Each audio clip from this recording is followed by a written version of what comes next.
So on the weekend, I had a couple of hours free on Sunday afternoon and decided to have a look at the lineup of bikes and see if I could ride the 790 on the tracks that I normally ride the Freeride 250 on. So this is the result, and you couldn't get two bikes that are any more different out of my lineup.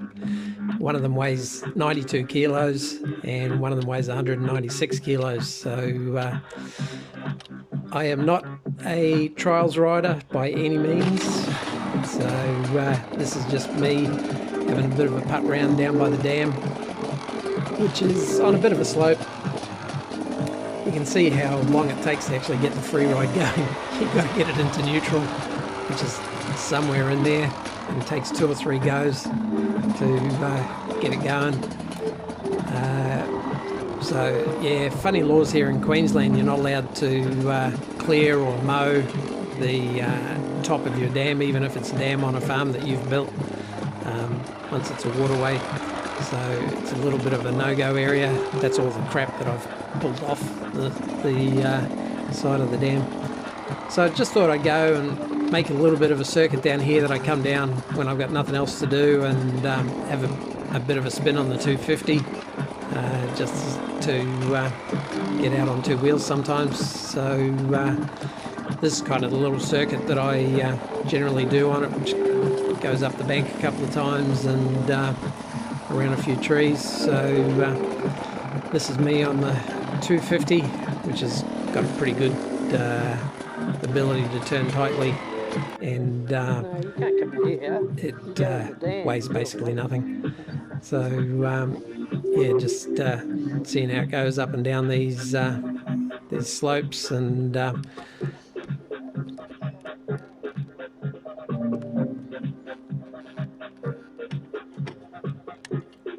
so the bike's been warmed up a little bit, but not ridden in the paddock.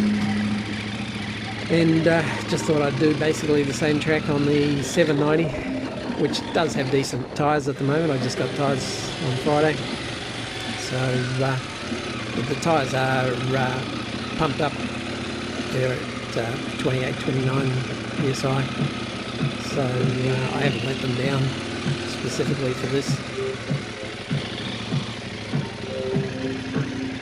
I do have the ABS turned into off-road mode, so you can skid the back wheel, because otherwise you sort of can't make this right-hand turn without skidding the back up a little bit into it.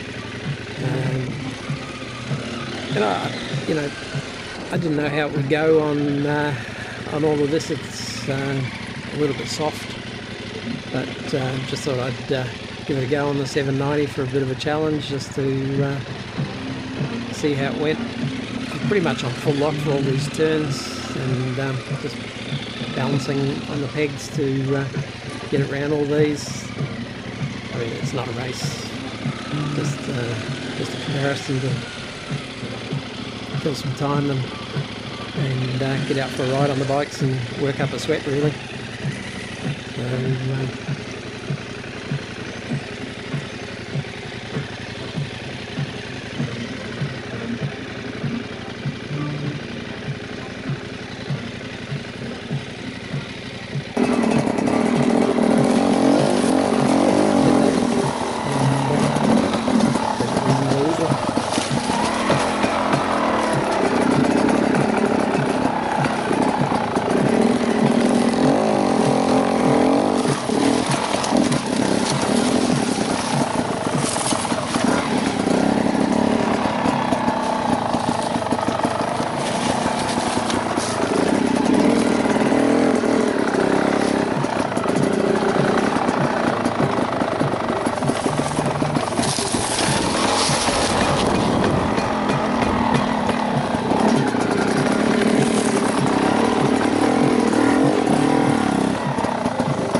So, with good tyres on, I just got the Motos Tractionator Rel Z 140 80 on the back and the Scorpion Rally 9090 tube type MST on the front. The Freeride can go pretty much anywhere it will. It weighs 92 kilos. Yes, I said that correctly. 92 kilos. And I mean, I can get it over that log if I want to, but that'll be muscling it. It's got more motocrossy type tyres on, but you couldn't get two more different bikes from the same manufacturer that are aimed vaguely at the same segment of being able to do off-road. And the 790 impresses that you know, even on off-camber bits and you know, looser traction, none of this is particularly firm. It's pretty dried out here at the moment, unfortunately. A few sandy bits and a few muddy bits over there, but you can do as much as you can do.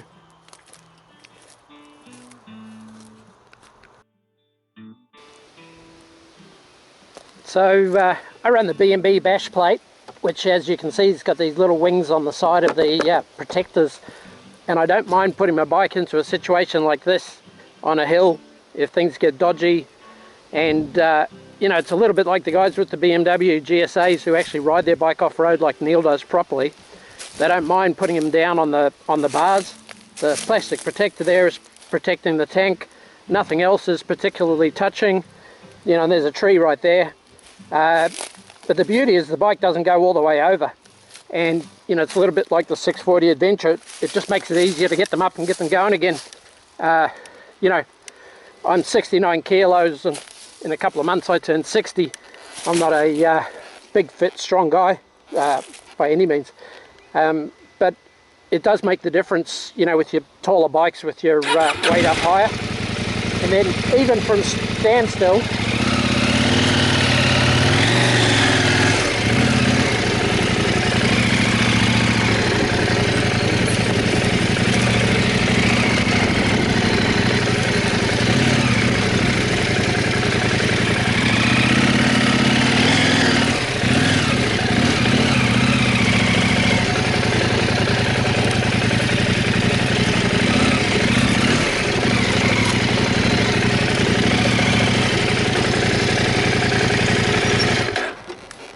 that's why I ride a 790 and enjoy it, and think it's a bit of the best of both worlds.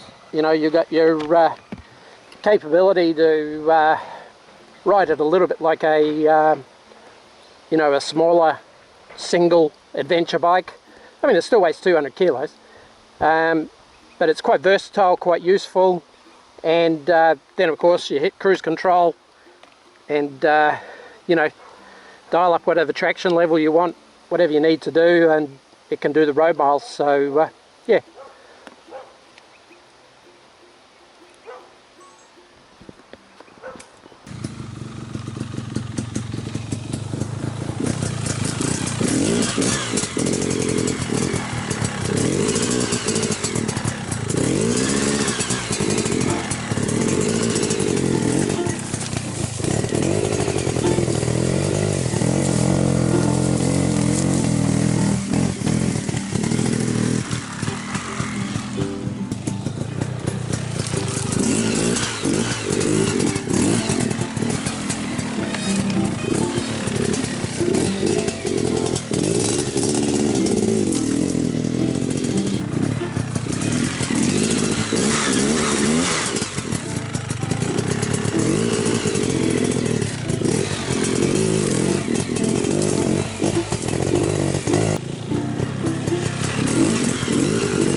And don't forget to subscribe and hit the notification bell if you want to see some more of these videos. There's a couple more coming up and a few more bits and pieces, so yeah, stay tuned.